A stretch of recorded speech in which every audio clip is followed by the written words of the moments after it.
Եթե ընդհանուր ամբողջական նյութը բացարձակ ուրիշ բանի մասին է եւ այնտեղ մի փոքրիկ հատված գենդերային ապատեղեկատվություն պարունակող տար է գնացել եւ լրատվամիջոցը որոշում է իր դիտումների համար դա բերել առաջին պլան եւ դնել վերնագրում կամ ենթագրերում եւ ցույց տալ դա առաջին հերթին, նշանակում է դա է եղել լրատվամիջոցի առաջնահերթությունը եւ իր դիրքավորումը այդպես ցույց է տալիս։ Գենդերային ապատեղեկատվությունը կեղծ կամ ապակողմնորոշող, մանիպուլատիվ տեղեկության ստեղծումն ու տարածումն է, որպես կանոն կանխամտածված տարածումը կամ ստեղծումը, որը հենված է անձի գենդերի կամ սեռի վրա։ Եթե ապատեղեկատվության մասին խոսելիս մենք որպես կանոն նկատի ունենք այնպիսի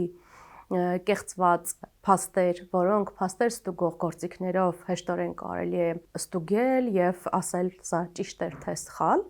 ապա գենդերային ապատեղեկատվության դեպքում այդ մանիպուլատիվ ապակողմնորոշող տարրերը բավականին շատ են եւ առաջին հայացքից նույնիսկ որոշ գործիքներ կիրառելով միանշանակ չէ, որ դու կհանգես նրան, որ սա գենդերային ապատեղեկատվություն է։ Այստեղ մի քիչ ավելի խորքային աշխատանքի անհրաժեշտություն կա։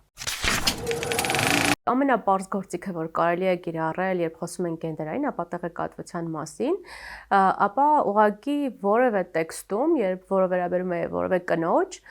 փոխարինել որևէ տղամարդու անունով այդ տեքստը։ Նորից կարդացեք։ Տարբերություն զգում եք, եթե զգում եք շատ մեծ տարբերություն եւ կարծում եք, որ տղամարդու դեպքում շատ տարօրինակ կհնչեր այդ տեքստը, ուրեմն արդեն ինչ-որ խնդրի մասին է խոսում։ Կառուցողական քննադատությունը միշտ բուն երևույթի մասին է, իսկ գենդերային ապատեղեկատվությունը գալիս է այն դեպքերում, երբ փորձ է արվում ուշադրությունը շեղել այդ կնոջ ասածից կամ արածից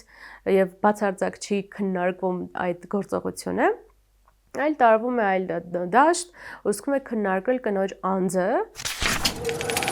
Երևի ամենաաշխատող գործիքներից մեկը սա կարող է լինել, որ քեզ դնես մյուս մարդու տեղում եւ փորձես հասկանալ, որքանով է դա հատում լրագրողական նյութի սահմանները եւ հասնում մարդու իրավունքներին։